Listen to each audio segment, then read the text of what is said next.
I took the time to create a really good video and show you step by step the connections she has with his foundation and the Canadian government.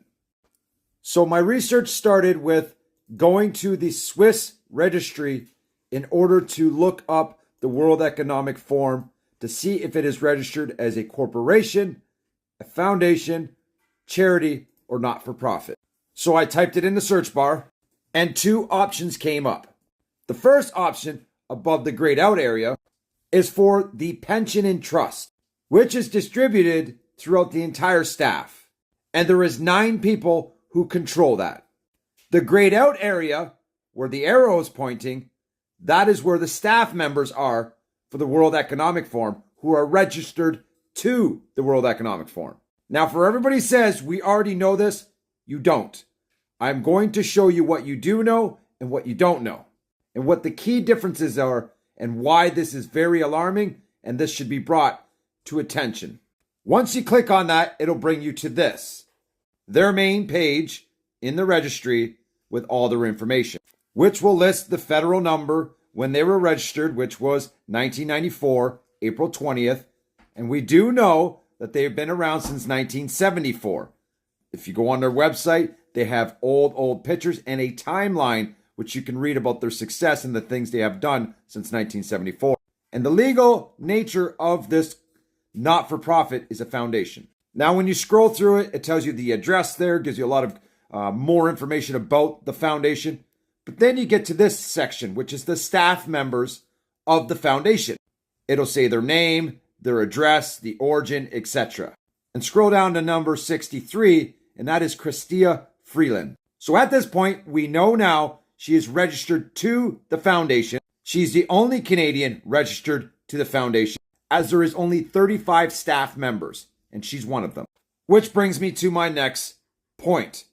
This is the annual report 2023 to 2024 for the World Economic Forum. This is their financial statements along with a lot of other stuff.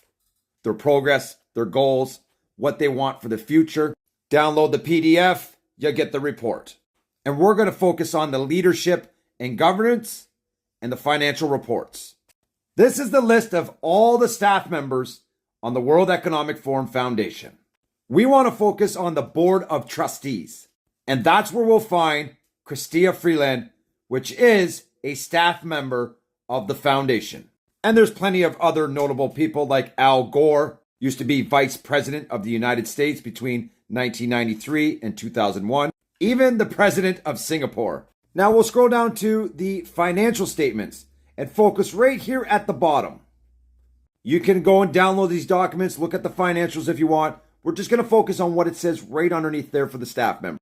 It says, number 1, staff costs include salaries, social costs, and other staff expenses. Number 2, tangible assets, land, property, equipment, IT, hardware, and software, and intangible assets like IT development. Number 3, accrued expenses, provisions for activity costs, provisions for staff, deferred income, memberships, partnerships, and registration income deferral. So we know that Chrystia Freeland is a staff member and they pay all their staff members. Now, why is this very significant? Well, she forgot to include it in her ethics report.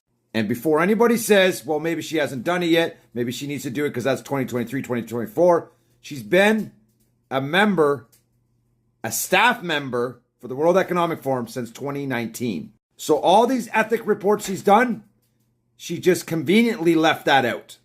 And you could pause to read the entire thing or go check it out for yourself. It is not on here. And I know everybody's going to say, well, we already knew this stuff. We know she's part of the World Economic Forum. You didn't know this. No one on the entire internet, any content creator, has never published a video about her being part of the Swiss registry as registered as a staff member for the World Economic Forum. Now we have things like this where Mark Carney's on the website as a World Economic Forum member. The same thing with Justin Trudeau. We know he's on the World Economic Forum website as a member, as well as Jagmeet Singh, Stephen Harper, Chrystia Freeland, when everybody's like, oh, well, she deleted it. Well, no, it's still active. They just removed it conveniently just before the leadership race. And some other notable people like Pierre Poilievre, which is a huge controversy online right now. People like, he's not on there. He'd never been on there. They're like, oh, he was on there, but he didn't know, so he had them removed.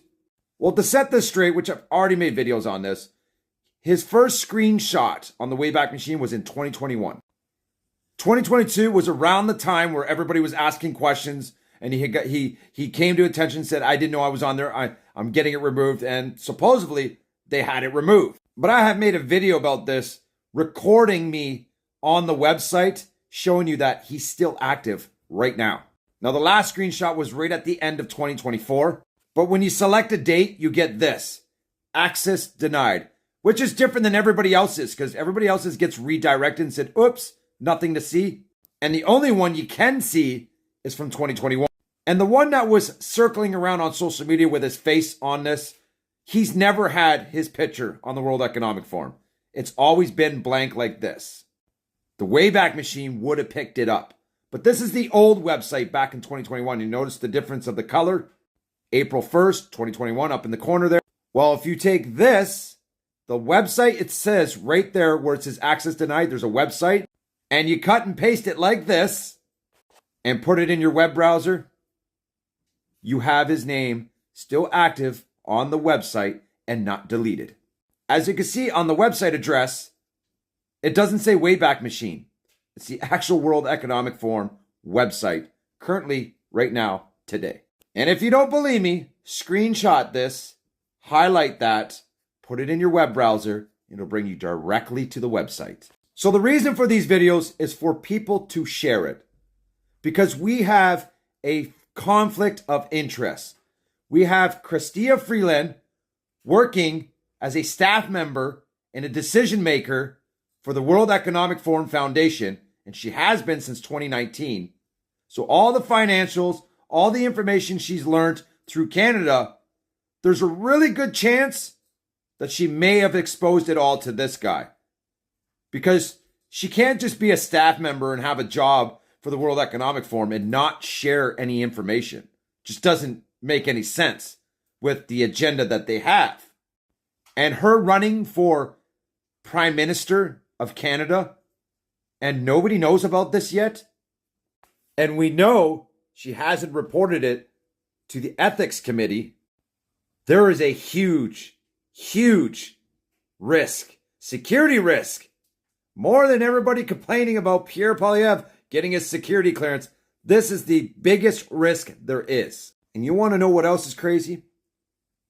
Mark Carney is the godfather to Chrystia Freeland's son. So I guaranteed there is a circle of information there that is circling around. Now, if you go and read their website on what they want to accomplish for the world, it seems really good. There's a lot of good stuff in there. But then there's some stuff that it's going to make you think twice. But knowing they've been around since 1974 and had zero to no traction and the world has gotten worse, it only leads me to think that they're not doing anything good for us. And when you read their goals and what Canada has implemented, they go hand in hand. So we know these two are talking. This means there is a violation, and she should be booted out of the leadership race. She should lose her position in the House of Commons, and she should be held accountable for treasonous. If you don't think so, then you're not seeing the picture. I made this video pretty clear. I've given you all the evidence for every one of you to screenshot, visit these sites yourself, and see it with your own eyes. So you can't use the excuse that it's misinformation, disinformation, or that it's been photoshopped. Follow me for real facts and the truth. See you on the next one.